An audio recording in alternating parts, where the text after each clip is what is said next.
Hair removal facial strips. In this video, we will show you in a few easy steps how to use our hair removal facial strips.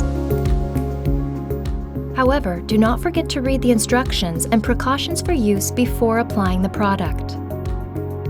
24 hours prior to use, test the product on a small area to ensure that there is no dermatological reaction.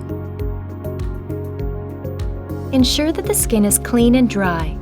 Rub the strips using your hands until they lose their stiffness, and then slowly separate them. To wax the facial area, apply the strip in the direction of hair growth and rub it well so that it sticks firmly to the skin. Hold the skin taut with one hand, and with the other hand, pull off the strip with a swift motion, parallel to the skin and in the opposite direction of hair growth. In this area, the hair tends to grow in two directions, and the waxing should be carried out in 2 steps, first one side and then the other.